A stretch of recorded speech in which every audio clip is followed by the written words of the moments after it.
Just got off a podcast in Singapore with Uma Thana, ex-tech corporate VP and personal brand builder. And if you've ever looked at your CV, your LinkedIn, your career, and quietly thought, none of this is actually me, this one's going to land. I'm Dr. Ryan. I now help 7 and 8 figure founders get out of what we call the operator trap, where they're stuck in the day-to-day operations, and get them into a CEO role where they get the work on their business and do the work that they love. This conversation with Uma was basically, we did it out of Singapore. And Uma's an ex-tech corporate VP where she walked away from that title with an exit to build what she calls her 2.0. We met in Japan a couple of months back and through a friend, Christo, in the marketing space. And she's the rare type who actually did the inner work before she put herself out there. We get into why personal brand isn't about followers. It's about being findable. And when you're findable, it means you're fundable. Why she went to therapy before a single piece of content went up.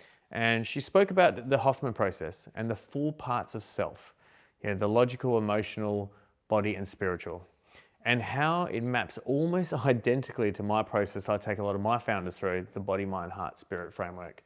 So there's a moment in this one where I asked Uma, when did you first learn you had to perform to receive love? Don't skip it. The reason being that same answer she gave, it's the same answer that 95% of high-performing men that I work with eventually arrive to. But it's about 15 to 20 years too late. If you've built a career, built a business, and you're sitting on the edge of asking, when is this gonna start feeling like it's actually worth it? When am I gonna get there? Watch this one through. Enjoy. It's great to see you again in Singapore. Too. It's been a while. What's been happening since Japan? Well, we were in Japan with a group of creators from around the world with our common friend, Chris Do. The man, the OG. And that was an interesting trip because I think I learned so much from everybody, and this just can't believe from all walks of life of people who are creating today.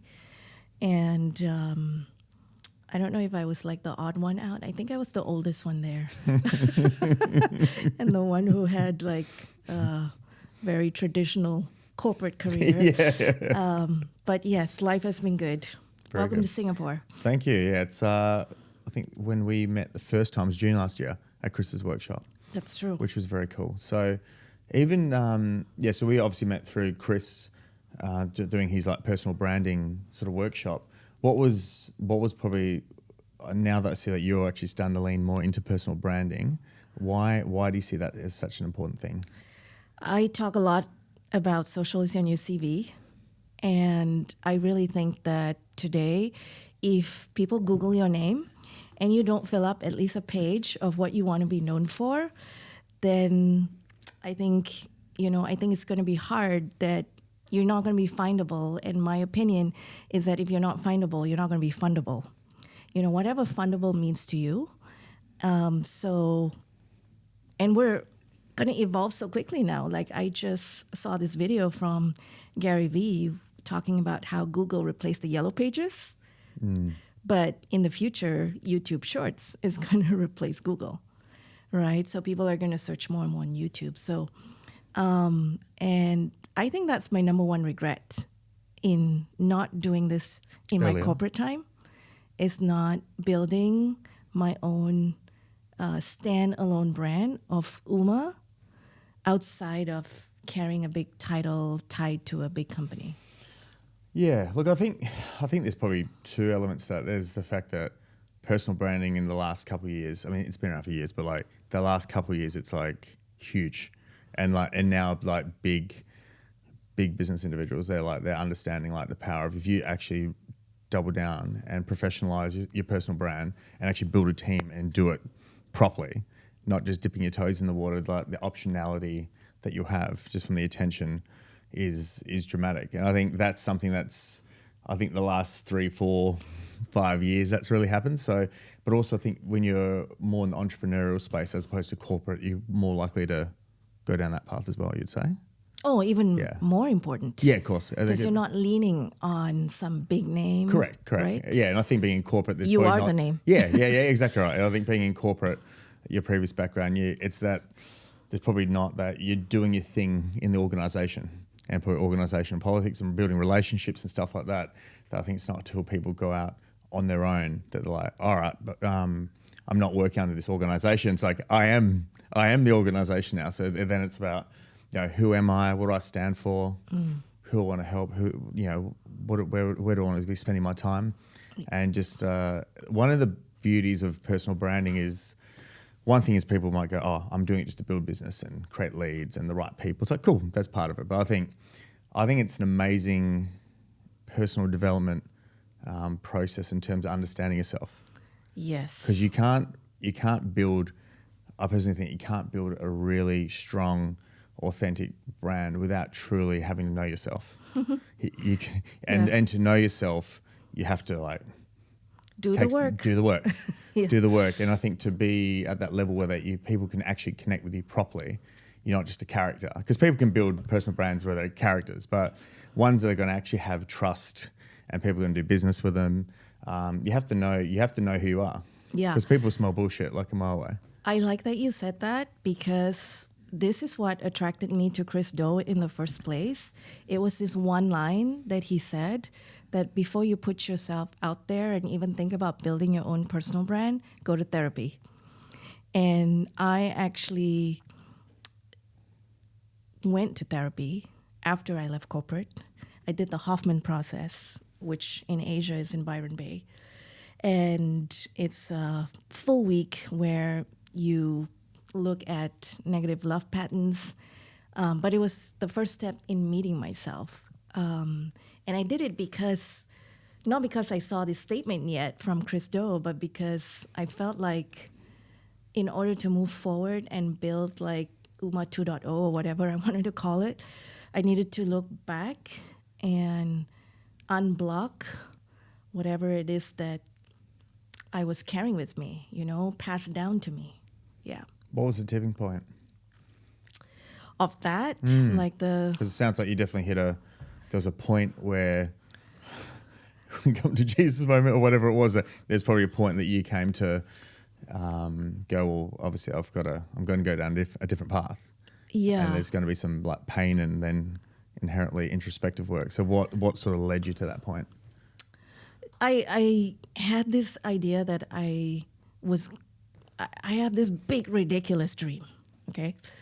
And I always say that life has always dreamt a bigger dream for you than you could possibly dream for yourself. And I think your number one role in life is to figure out what that is. And so I have this ridiculous dream of building what Oprah built, but in my way. And so I felt like, okay, I have the time and the financial means right now.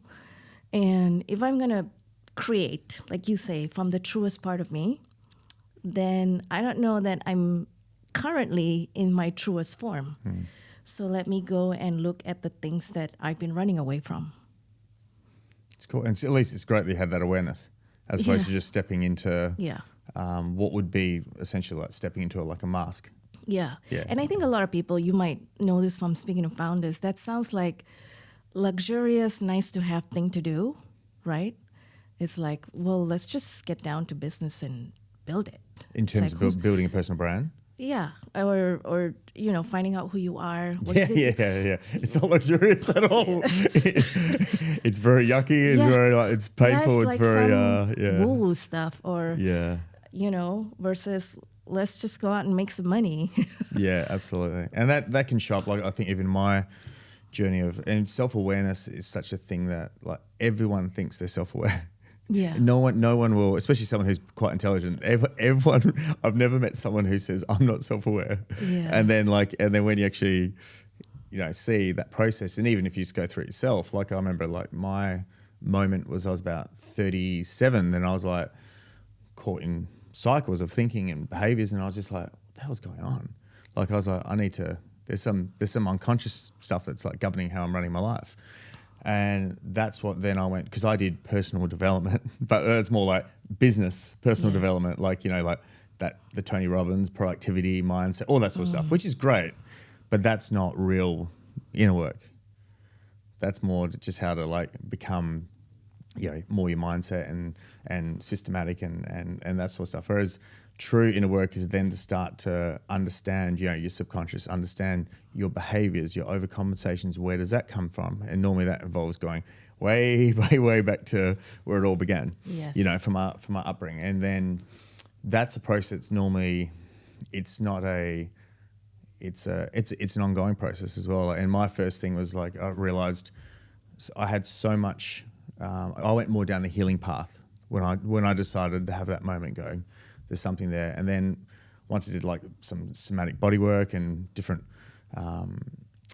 breath work and a little bit of plant medicine and assisted plant medicine, things like that, because I was so not connected with my body. I was just like a lot of guys, and you know, it's like just stuck in the head. Yeah. Everything's just intellectualizing. And the more that people, particularly, I find, well, men and women, but particularly men, like intelligent, capable men, a lot of them would just get stuck in the brain. And because there's so much going on in the body that's just too overwhelming. Yeah. And then they just avoid it through intellectualizing. And I think stuff like that and having someone take you through that process, then a lot of things come up. And then that was the first time I realized, I was like, shit, there's so much grief and shame and guilt. And if someone said to me, oh, you have like a mountain of shame, guilt, grief that you haven't processed, I'd be like, what are you talking about? Yes. But like that was my first gateway to going, oh, there's actually a whole nother world here that I haven't even dipped my toes in the water. And then that was a process over like 4 years and doing different things, and you go on retreats and and you go through that whole process and you're like, oh my God, this is amazing. This is wonderful. So enlightening. And then you think it's going to be, and then it goes, you're in this valley, and then like, it just goes up and down. But that's the process of healing and figuring yourself out, that there'll be so many tools that you'll start to use to understand yourself. Like that for me was the gateway. But when you travel, I find when you travel, I always have a lot of introspective work, and I always come away with like a big shift whenever I travel. And I think that's just like getting out of the container of like when I'm in Australia, you're in it and you're just busy and you're working, and getting out of it and then being in a different culture. And especially like, when we're in Japan, you're around a container like in a culture like Japan, around other people who are similarly minded, then you just have like a lot of breakthroughs. Yeah, and they can come in, breakthroughs and inner work can come in all sorts of ways, which is cool. But it's just like the more you get, it's like the more you learn, the more you know, the more you realize you don't know. Absolutely. Yeah. I remember when I was in corporate and I first started working with a life coach, and I was the youngest vice president on the senior leadership team. And so when you're the only person who looks like yourself, you tend to over-rotate a lot. And also I am highly logical and I intellectualize like you.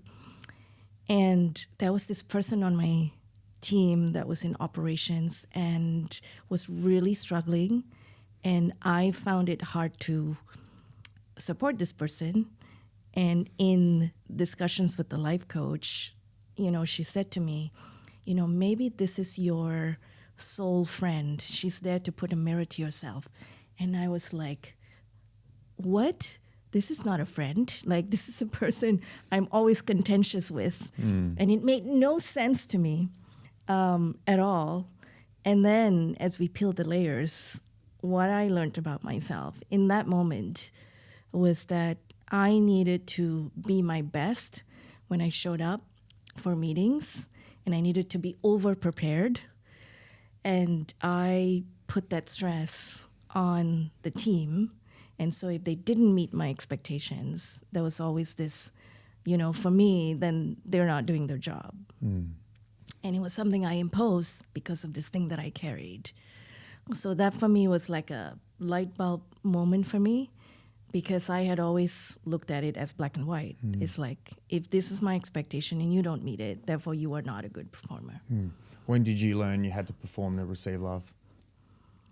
Oh, from a very young age. I am the fourth child. My mom lost 2 kids, adopted my sister. So biologically, I'm the only survivor. And so I was overly protected. And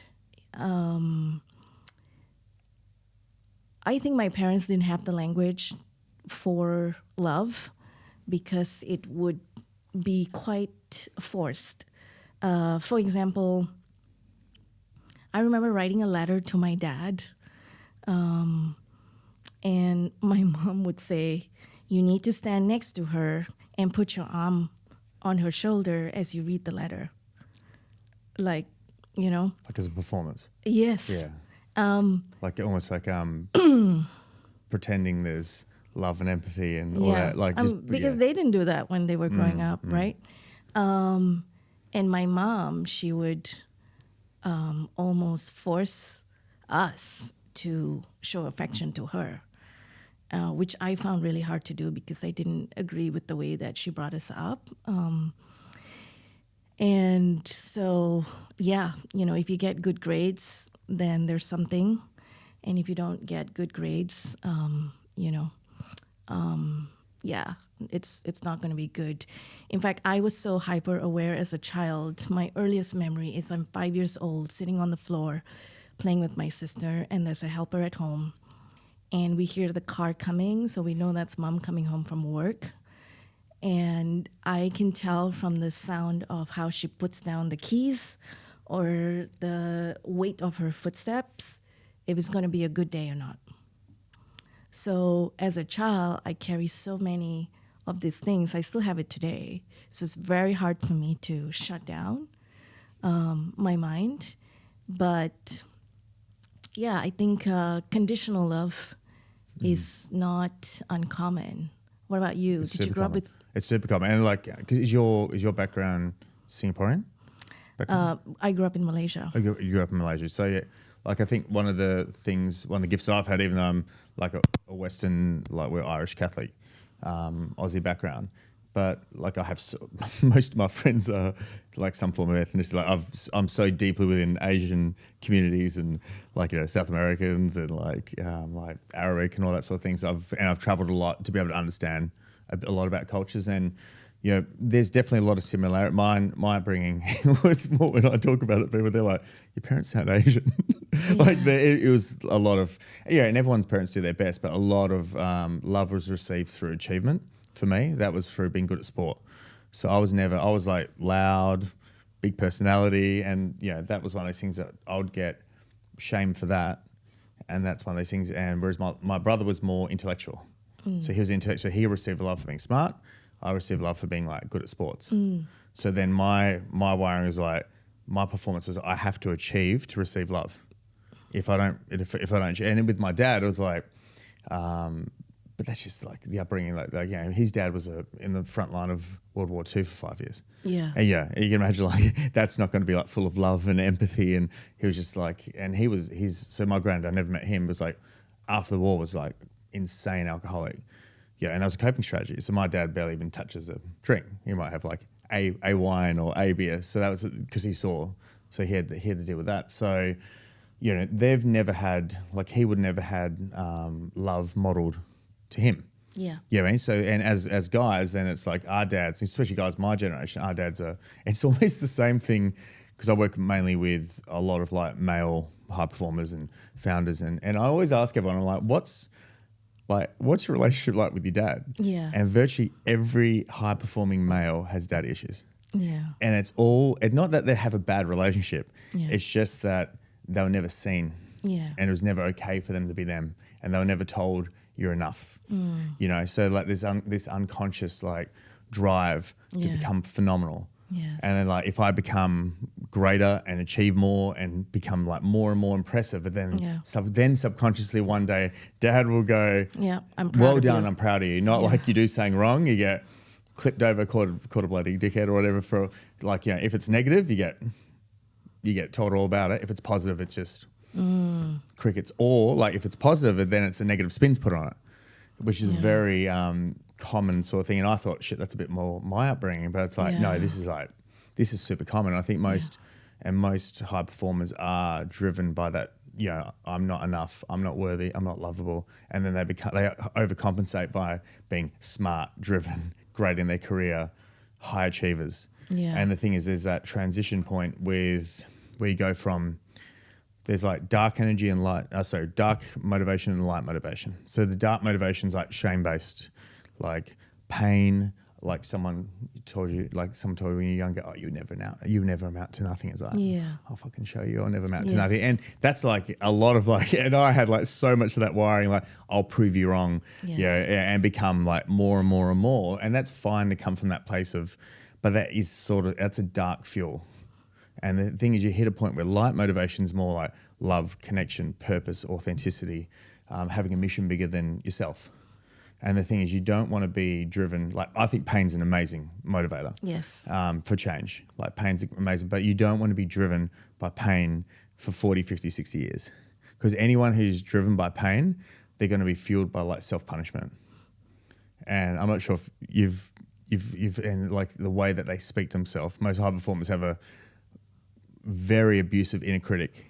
Yeah. And there's a lot of self-punishment. There's the inner critic. There's not much self-compassion, and it's like just a common thing, like with most. And probably back to what you were saying before in your corporate days, like everyone's a mirror of where you're at. And I think that person that you said that was like where they're a bit less capable, a bit emotional, like they're there to teach us compassion. Yeah. And when you're very capable, it's like, well, this isn't very hard. Just do this. Yeah. That's all you have to do. Yeah. But that's like high logic, And the thing is, and the thing for a lot of us, we got to learn that we're so logical and mechanically capable, but it's the human side of, empathy, EQ, being present, compassion, or love, all that sort of stuff. That's the stuff I think most high performers, they don't have that. Yeah. And as we get, more capable, the thing is, I think these days we have to elevate that part as well.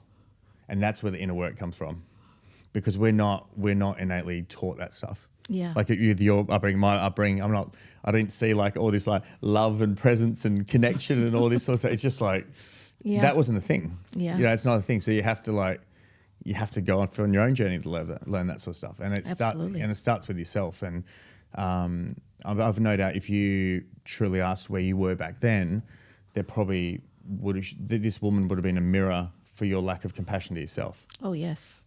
Correct. And that's where it came from. And I think if she was there to teach you, like you can look at her and go, well, you just need to do this. But it's that lack of compassion. And I think when we start to accept ourselves, love ourselves, and have compassion for ourselves, then we can have it for others. Yeah. And I think if we're very like critical and judgy of people, generally we're very self-critical and self-judgmental. And the thing is, it's not a fun place to operate your performance in your life, having that as the main fuel source. No. And for a while, I think you might think that is just the way it is, right? You don't even think of all these tools that are now at our disposal if you're willing to look for them. Like I never thought about self-compassion. Like what is that? For me, everything was very transactional. Yeah. Like we have a goal to achieve. How are we going to get there? And that was what life was about. And I think a lot of it is also carried in our bodies because it manifests through our physical form. And one of the earliest lessons for me on that was when I left my house to go to university. I had a lot of pimples growing up. And when I left to university to the big city, Kuala Lumpur, my face cleared up and I lost a lot of weight. And it wasn't until maybe 20 years later that I figured out that I was carrying all this stress in my body from being in that house growing up, right? So I think about that today because, one of the things we learn at Hoffman is there's 4 parts to you. And I think you kind of touch on them with your stories. It's first the logical self, right? That's for me the dominant self. Every day I wake up and the logical self is like ready to go. There's always a logic behind everything, intellectualizing things, etc. Then there's your emotional self, which at any point of the day can be a different age, or it can be wearing the same clothes you and I are right now at this very point in time. And the logical self and emotional child are always at loggerheads with each other usually. And then your physical body, and then your spiritual self. And the best analogy that I have learned of how they all come together is a horse carriage. So the horse is the child. And it wants to go off and play, go find other horses, be free on the field. And then the rider is the logical self. Nope, you can't go there. You're going to go here. And then the carriage obviously is your body, your physical body. But a lot of people forget the passenger is the one directing the rider where to go. And that's your spiritual self. When you say spiritual self, what do you mean? So I have only started work on my spiritual self, because for me this was a bit of a woo-woo thing before. I was like, what's spiritual self? It's like some higher power, like does it sit in me? And I had no space or capacity to even entertain this thought that there is a spiritual part of myself. I don't know how to describe it today, but I do feel like there's this bigger energy inside me that is the higher self of me that is the one that is dreaming all these big dreams without me intellectualizing it. The one that is saying, maybe you should rest right now, because that's not my logical or emotional self. The one that for some reason this year needed to change my therapist to somebody that can work with my subconscious, the one that is now, I think, able to read a message from a friend and I have tears in my eyes, So I think there's this part of me, I haven't figured it out yet, and I'm trying to find her. Yeah. Yeah, it sounds like it's almost like this intuitive elements to it. Yeah, it's not like it's the body, and there's a connection to another higher power, and that can show up in different. Because it's funny how you said the 4 elements that you in Hoffman's process. Like with my coaching, I do have a system where it's like body, mind, heart, spirit. The same thing. So it's like different models. People have very similar things. And when I like the body for me is your sleep, your nutrition, your nervous system regulation. Yeah. Like a big part of it's like having your nervous system regulated. Yes. And then the next part, like the mind, that's like the identity, the things like people pleasing, the ego, all that sort of stuff. Like procrastination, overthinking, that sort of stuff. Attachment, certain things. Then the next layer of the heart, that's connection, self-connection with it, and that's the one that I'm sure like where you because where you said it's it's a very masculine thing to deny that part, because it's almost like that's like weakness. Yeah. It's like I'm not giving people because normally it makes you soft. Yeah, it makes you soft, and how rest makes you soft, but that's like a bullshit. Mantra. A lot of people who they get attached to being like workhorses, and I was well and truly like that was my identity. It was like I'm a hard worker. I don't have like I train hard. I compete in sports. I have a business. Like all this, everything was like performance, working hard, and that came from as well from my. I remember my dad when I was. I laugh at it. It's a gift. But then you got to like the dark fuel source. You got to like reframe at a certain point, and that served me in sports, served me in business to a point, and then it hurt me. And I think that's something I commonly see with a lot of founders once they get to, whatever, like 1 to 2 mil, like a lot of that's just like being like a hard worker and good at what you do. And like you can just get to that level. But then when they're sort of shifting towards like 8 figures, that's a different person. The 8 figures isn't just like someone who just grinds. They have to then actually work less, empower other people, have more systems and hiring and leadership and develop other skills to then and understand like culture and brand and boom, to be able to grow it. And the thing is when you get heavily with anything in life, whether like someone's attractive, they're smart, they're hardworking, that becomes part of your identity. Yeah. Because it served you. Yeah. And I think we can, and when we become too attached, and it's not a bad thing, but I think when we become too attached to that, then there's the other side. Yeah. For everything that's good, there's a negative. Yeah. For someone who's like attached to hardworking, the negative is like they're just everything's push masculine energy. They allow no flow from like rest or the feminine or whatever. There's no like creativity, no flow. None of that sort of starts to come. No like fulfillment, joy, peace. Everything's just like achieve, do. What's next? Yeah. So someone listening to you right now might say, well, Ryan and Uma, like, obviously you made it.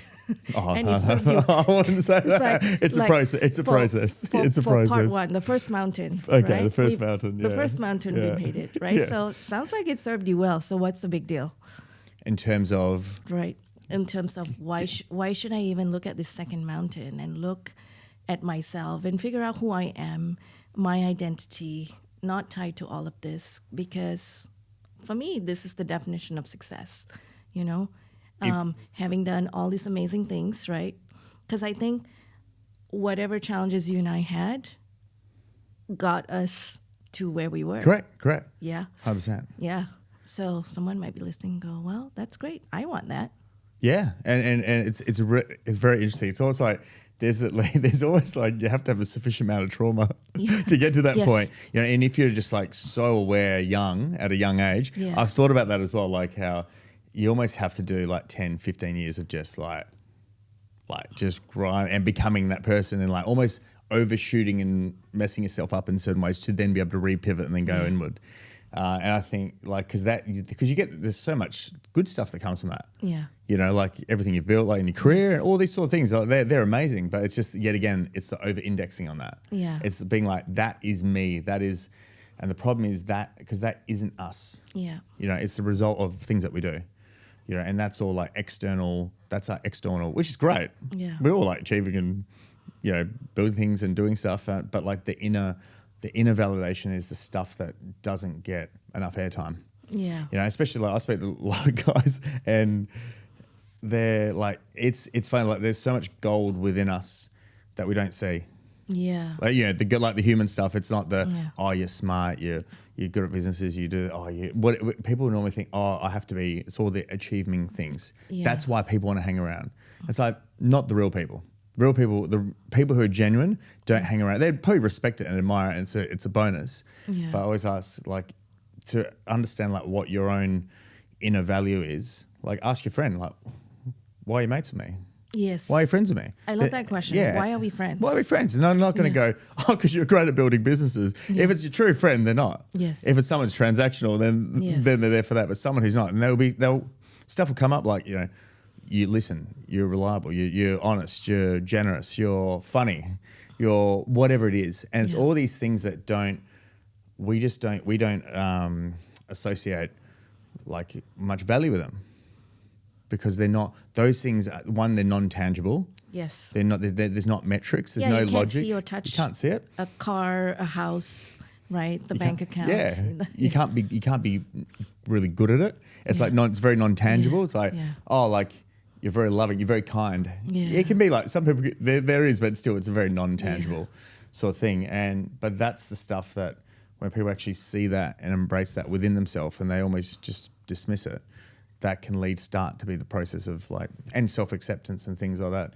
where you can see value beyond material and achievements. Because material achievements are great, but like if that's where the buck stops, like there's no fulfillment. Yeah. You've been around successful people. How many like very successful, capable people that over-index on that stuff?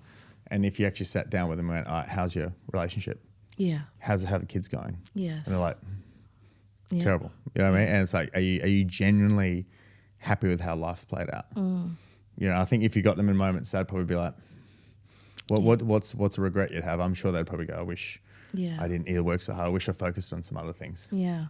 Yeah. So it's like, and I think that's why it's important to start that process at some stage. Yeah. Because I genuinely think you're lying to yourself if you just over-index on the other stuff and be like, oh, that's all that matters. Yeah. It's like, no, that's a distraction. So what is some stage, right? Like, what are the triggers? Like for me, I think there's always this whisper, if you're still enough. So I think if you're too busy and you're performing all the time and you have no space to think and there's no stillness, for me, I can't listen to what messages the universe is sending me.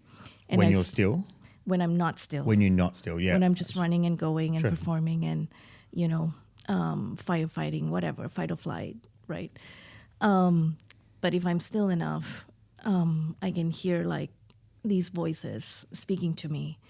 And for me, and I wonder what it is for you, is the "is this it" question. Am I just going to do more of this? Is this it? What was it for you? What's the question? No, definitely. Yeah. That was definitely in my late 30s. I was like, what the hell's going on here? You know, and it's just like, What made you ask that? Like, Sorry? what made you ask what's going on here? Oh, look, there's a lot of, I was just like chasing stuff. Like, and there was a lot of like coping behavioral stuff that was pretty toxic that I was doing at the time. And it's just, there's like, when I look back now, it's like, there was just so much avoidance. And I was like tripling down on like work and doing and being seen and all this other stuff. And then there was the toxic side of like all the partying and all the alcohol and drugs and all that sort of stuff that was associated with that. And then that was all coping strategy, because there was no no self-compassion. There was no like true, I didn't even know where, like I didn't really even understand myself to know like where am I taking this thing. And there's definitely times even that's when I hit that tipping point. I was like, nah, that has to change. Like this has to change. You can't keep doing this. But then, and also like I know innately, I'm meant for big things, and I'm like you are like pissing it away. Like you have this gift. God's given you this gift, and you're like operating at like 30-40%. Yeah. You know, and you're not. Well, you had some level of self-awareness then to have those thoughts, right? Yeah, and even like now, like I'm in that, and there's even like, of course, there's a constant thing. Even like these days, we can still, develop more awareness. You know what you're building towards, but then, you can still start to get shifted that way. You're starting a project, you're doing this, and then it's like you get caught in it, and you start to like. That's why I think it's so important to have. You're not like just like a lot of people think with self-awareness. It's like you're self-aware or you're not.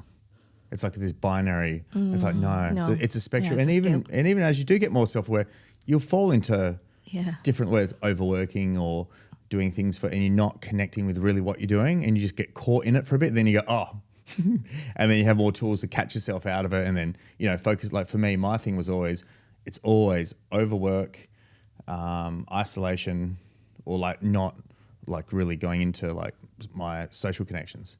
So when I start going into that guy starts to come out, then he starts, when I know, like one of my things with awareness now is like, if I feel the need to, you got to keep doing more, and I'm feeling stressed out, but I have this like innate, because my thing I'll try and do is try and do more.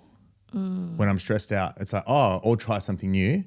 Like for example, might be work's going like this, and then because I do like Brazilian Jiu-Jitsu as well, then I'll be like, and I've been doing that for a while, and then be like, let's train that 5 days a week.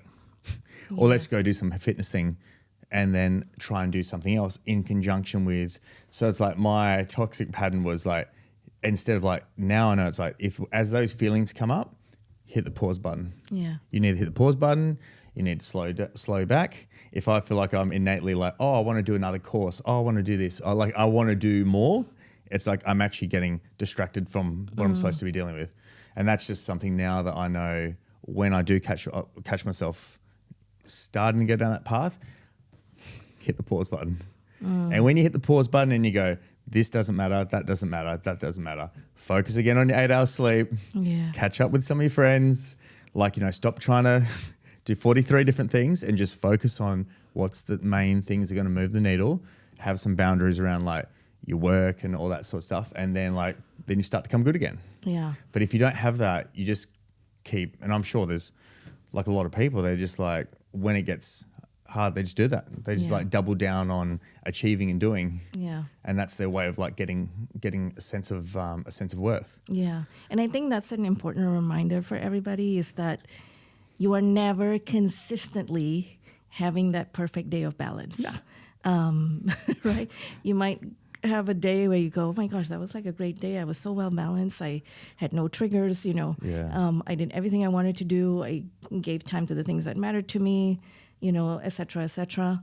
And then you're never like that consistently. And I think this is where self-forgiveness and self-compassion comes in, is to just know like we're human beings and we cannot always stay in the same state, especially when we are the kinds of people who are always like okay, I want to do better. I want to be better. I want to do more for others, or et cetera, right? Because that comes into the performance thing. I don't know about you, because we're both now, elements of what we do is to help others through our communities, through our work, etc. Right, and that in itself becomes a performance mechanism. Yeah, absolutely. Because Right. you can be good at it.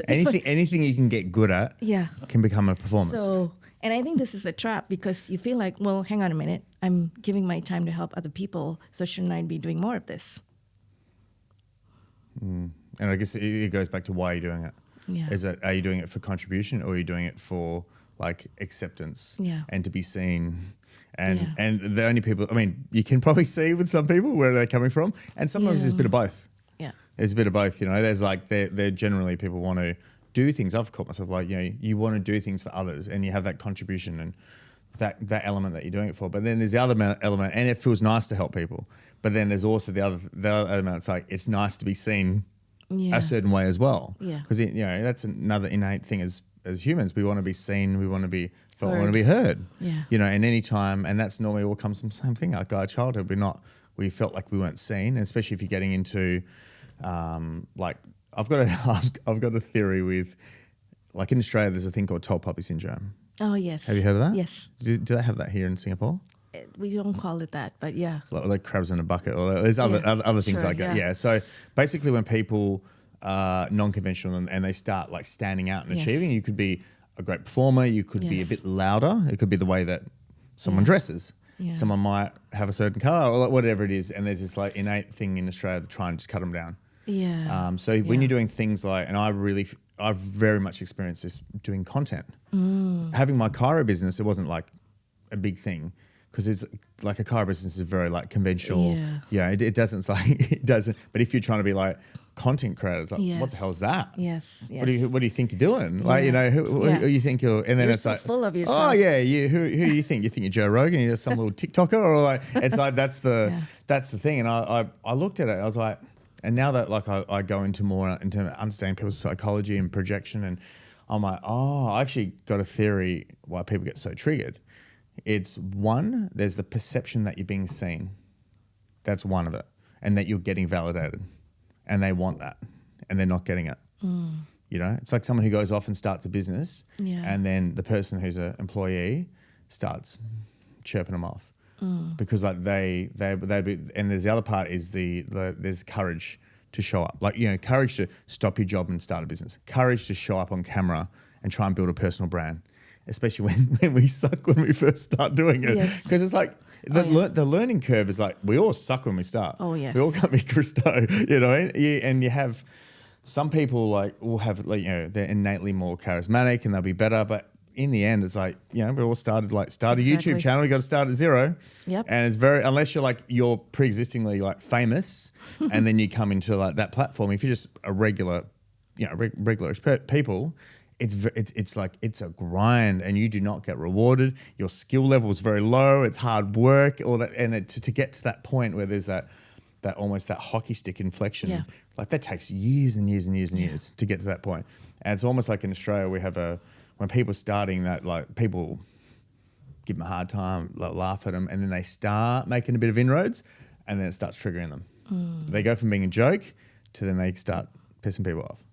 Yeah, and then that's like what Homasi says. Like people are happy for you to do well, but not better than them. Yeah. That's the other element. And I think being the other part of doing content that triggers a lot of people is courage. Yeah. So it's like they know inherently, they're like, you're doing something I don't have the balls to do. Yeah.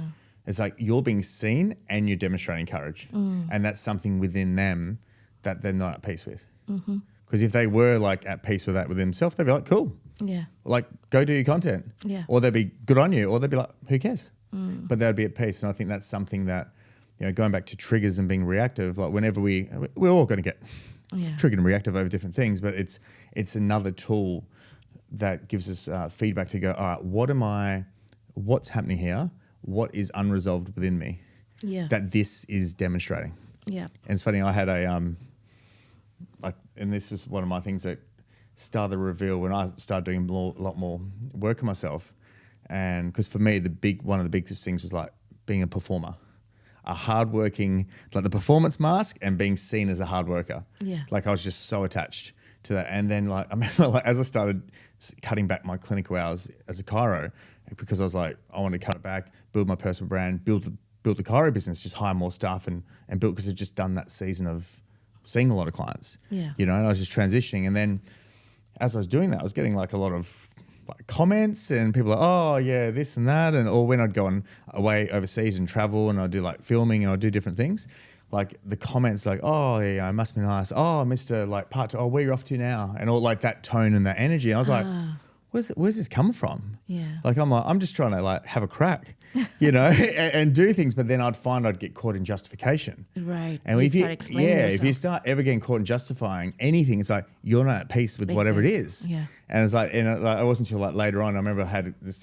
one of my clients who's like, I get along with him real well. He's like typical big Aussie guy, and like big, loud character. And he's like, and he would always make comments. Like we got along like friends, but he'd make comments and I'm like, why does he trigger me? Yeah. He triggers me so badly, but I like him. Yeah. But he triggers me, and because he'd make little comments like almost like the subconscious was that like I'm lazy. Oh, you're like, he called me like, he goes like Paddy part-timer and all these things, and I was like, because I knew I went, why does he trigger me? And it's like, oh, and I went back to my childhood, because like my dad was like on a Sunday, if I wasn't doing something and being productive, he'd be like, you're lazy, you're not being productive, you're not doing anything, go do something. Yeah. And then I learned as a child, it's like, it's not okay to like sit around and like watch TV, like you get shamed for it. You get shamed for being lazy. Yeah. So then that was something that I wasn't at peace with myself. And he was the feedback, my client was the feedback to go, oh, you're not at peace. You actually subconsciously think you're lazy. And he's revealing that within you. And then I had to go do some more work and be able to realize, oh no, I'm actually like, and go introspective and be like, and start to do the work to be at peace. And now it's like, it's cool. Yeah. If someone's like, oh, you only work one day a week. I mean, I know how much I work. I just see I'm client facing one day a week, you know what I mean? And now I'm like, it's cool. Yeah. If you think I'm lazy, if you think I'm always traveling, like, cool, no worries. But I don't find I get caught in justification. Yeah. Because that's like a big neon sign that you're not at peace. If you feel like you got to justify anything, it's like you're not at peace with things. Yeah. I have found in creating content that when the noise comes from other people to you, it's just that, it's noise. I believe that unless these are people that want what's best for you, I treat them as noise, you know, because you can't really think through like everyone's reaction to you, and why it might not be sitting well with them, or you know, something you say, or et cetera, et cetera. So I get a lot of questions because my main platform is LinkedIn, and I get a lot of questions, especially from women, about, oh, Uma, I don't know if I want to write because you know, I'm afraid of putting myself out there. And I said, what's the worst thing that's going to happen? And they said, well, you know, people are going to think like I'm, you know, boastful or full of myself or etc. And then I go, okay, and what's the worst thing that's going to happen? Okay, well, maybe people will stop talking to me, and say, okay, and what's the worst thing that's going to happen? You know, and you go down the chain of that. And for me, at the end of the day, if people have something to say to you, I think, do they have the courage to say it to you directly? And you respect it if they do, but yeah. Yeah, and I respect it either way. And I don't go into, okay, look, you know, what's happening with me here, because if they're not the people that truly supports me as a person and want what's best for me, then that's just noise. Correct. To me. Do you ever found in some capacity it sort of held you back a little bit? Oh yeah, for sure. Yeah. For sure. I've stopped posting at one point, stopped doing content at one point. And again, it comes back to the inner work and knowing who you are.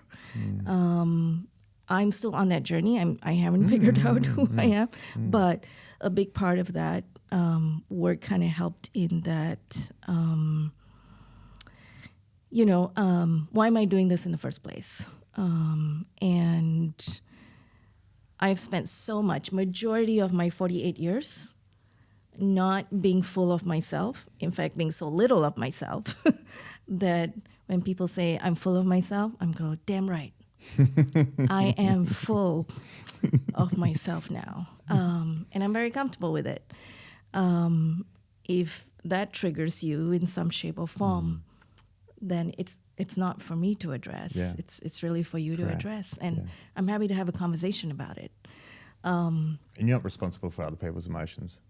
Correct. As well, in general, Yeah. with anything. I think that's like we can, back to your childhood, we can subconsciously think we have to like the people pleasing and things like that. That I don't want to upset that person. I'll be small so that they don't react Exactly. a certain way because I want them to. Yeah. But Keep in the end, peace. yeah, you keep the peace. And I think that's it's super common. I think we all. It's been projecting, but we all have elements of people pleasing in us. Yeah. Because like it's just, but to what capacity is it playing a role in our life and showing up? Because obviously a bit of people pleasing is fine. Yeah. Like, you want to be like in certain situations, sometimes it's like, you might have your true authentic self and you might go, if I pull that out, it's probably unnecessary. Yeah. I can just be like pleasant and be nice, like, Yeah. around certain, like, I don't have to like, Yes. you know what I mean? And I think that's like, social intelligence, Yeah, not to go yeah. like, You don't have to tell what you're really thinking of. exactly right. Exactly right. And that's why I like people who are like full no filter. Yeah. I actually find them quite funny. Yeah. Because I've got thick skin and like I think they're hilarious. Like, but the thing is, it's for me personally, that's my thing. I think it's just for me personally, it's unnecessary. Yeah. Like, but it's very necessary to understand that your needs matter. Yeah. And other people's needs aren't ahead of yours, Yeah. in terms of, and if one of your things is like, I want to have a crack at doing this content and personal branding because I've got a mission that's bigger, Yeah. and a couple of people are going to get upset Yeah. because you're on camera or a few Yeah. things you're saying, it's like, that's on them. Yeah. And they will, what I found was probably the most challenging part through that journey, because I've probably been doing it for like 3-4 years, is it's not the people that you don't really know, people you don't care. It's the people close to you. When you feel that negativity and that pull from, and it's always going to be family Yeah. and close friends. Yeah. And then it's a hard thing to go through, Yeah. because it's not like for someone to be like, oh, it didn't bother me. It's like, oh wow, and it's hard, like, and because then you have people like family and friends, and there's two parts. There's people who like they generally love you and want the best for you, and just their understanding of what the right path is different, and they're just trying to be like, I think you should do this, Yeah. and they don't understand, but they're coming from a good place. Yes. And then on the other side, you got the people that you're revealing all their insecurities and triggers, and you get to truly see, oh, you're not here for me. Yeah. You're here for a version of me that you approved of before. Yeah. And that's the beauty of it. You get to, it's a great reveal. Yeah. Yeah. In terms of like content and doing brand, it's like you start to reveal who you are and understand yourself, but it reveals, the people around you, but also opens doors for, so many other people Yeah. who are amazing, who are doing those things that you can connect with on a deeper level. Yeah. Yeah. What's the number one question you get from people you work with in terms of 7- and 8-figure founders?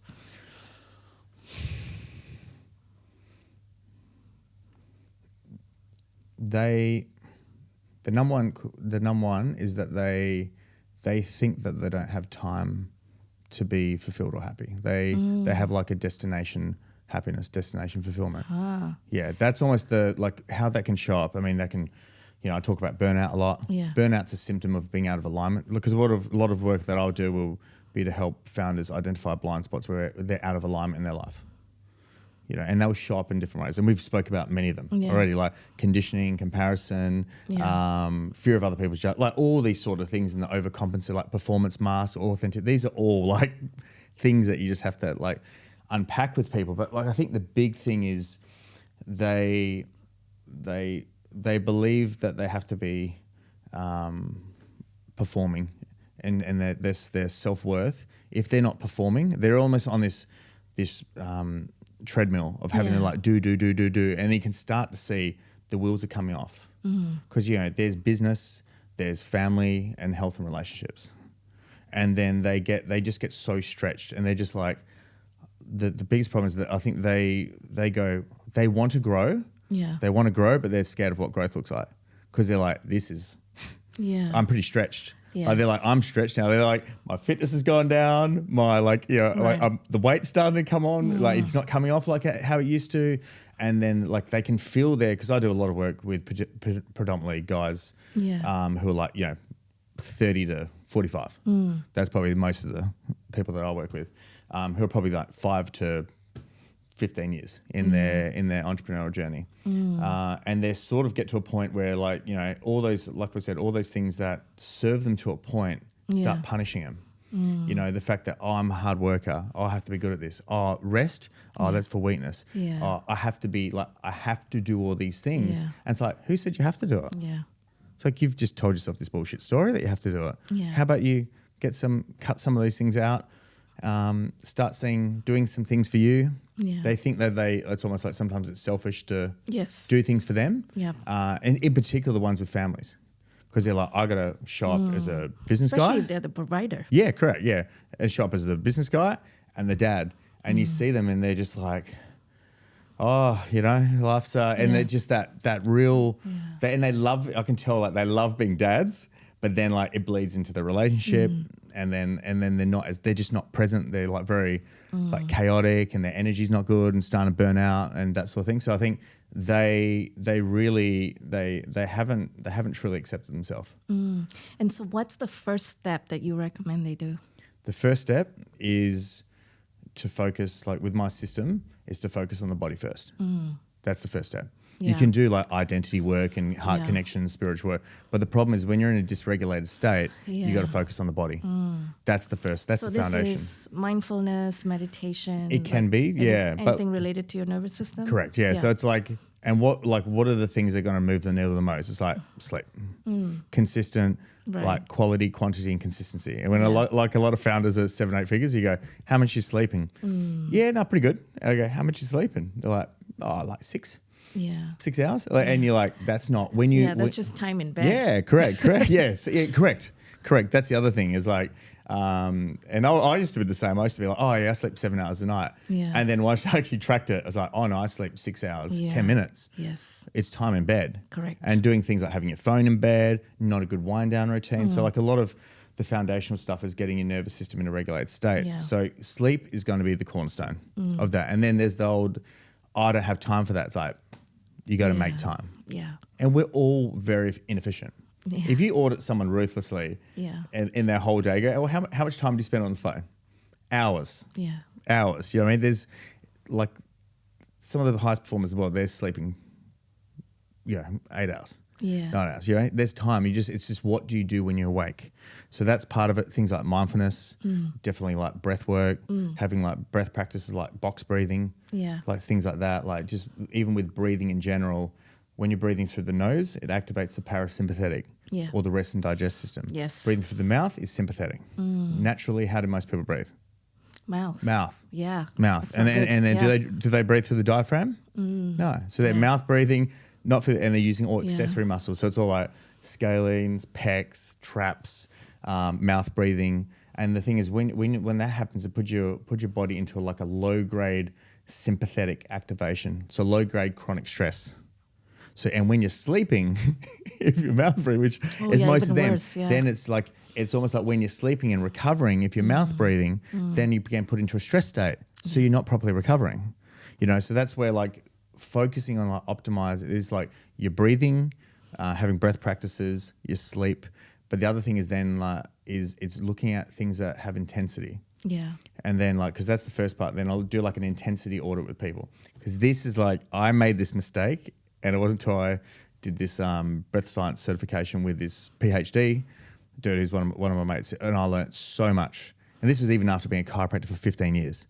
You thought I would have had and like the things that I was doing wrong that I didn't even realize. For example, if you're very dysregulated and then you're like, I'm going to do saunas 5 times a week and do an ice bath every morning and train hard at the gym, and then I'm going to like listen to podcasts and I'm going to work hard. I'm going to do it. Everything is intensity. Think of it as there's this concept called allostatic load. So allostatic load is the accumulation of stress in your nervous system. It's all like deposits and credits. Yeah. You know what I mean? Like when you go to the gym and you train, people are like, oh, that's like giving back. It's like, no, it's taking. Yeah. When you're in a meeting and you think we're doing this, Yeah. it's like it's taking. Exactly. Because we're This is thinking. work. We're thinking. Yeah. We're thinking. If we're doing content, if we're planning, it's taking because that's cognitive load.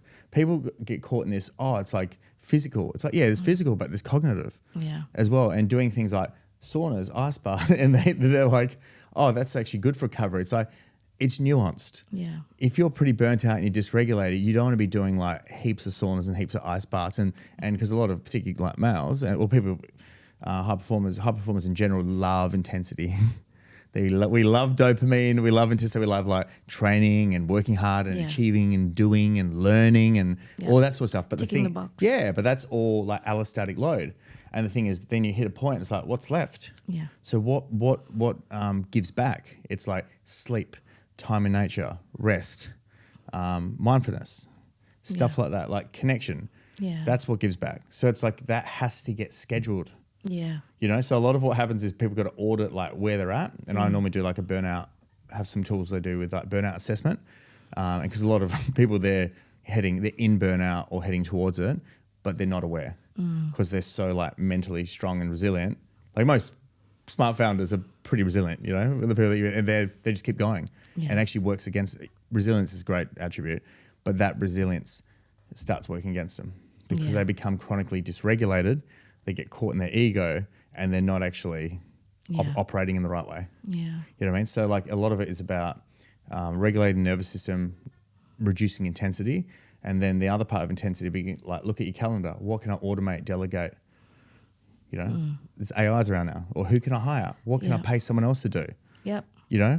Yeah, exactly. Yeah. You should be spending time on only the things you can do. Correct. Yeah, correct. And then go, what's my zone of genius? What's the like 80, you know, the 80-20 principle or whatever? What's the things that are going to move the needle that I do that move the needle the most for my business and my career? Cool. Just do that. Okay. What are the things that are going to create fulfillment for me? Schedule them in. Yep. Don't put all the other stuff in. Like it's like that needs to get scheduled. What are the things that you do for yourself? That needs to get scheduled. Like then the other stuff can start to, you know, it's just the prioritization is that stuff that actually does give you fulfillment or recovery or gives back. As founders, we just go, nah, I don't have time for that. I'm too busy. But the thing is, if you don't make time for it, it'll catch up. Mm-hmm. So it's always about like being able to regulate that before we go to the mind, heart layer and the spiritual layer. Because the spiritual layer, when I look at it, is that's like your purpose, your meaning, your connection to something bigger than yourself. Yeah. You know, you can't go there if you're dysregulated. Yeah. Because you're just all over the shop. Yeah. You're caught in doing, so you have to go through that process to be able to, and I've started to build a system in my own way through different things to start to work through that. Yeah. Cool. Which is very, it's cool. It's fun. It's a new way of putting things together to really sort of help. And I look at like founders and entrepreneurs, like they're my people. You know, they're like when you just meet entrepreneurs and founders, there's just different, like, you know, like people do a lot of like personal branding. They're also my people, but like founders, and I look at them as like, we have so many similar attributes and we know there's a path that we go through, which is very unique. Yeah. And also they're the change makers. Yeah. You know, they're changing things there. Exactly. You know, and my purpose is like, if I can help them develop tools, you know, so they can still have all their great attributes they have, but be able to honor these other elements of themselves, that's going to have a flow-on effect in their business, in their relationships, them as a parent, their friends, and they you know, entrepreneurs like in Australia with like 60% of the business is small business. You know, so you think if the leaders can start to get their shit together, the flow-on effect is going to be massive. Yeah, amazing. Very cool. Uma, thank you for your time. You too. It was very good. It was a good chat. Good chat.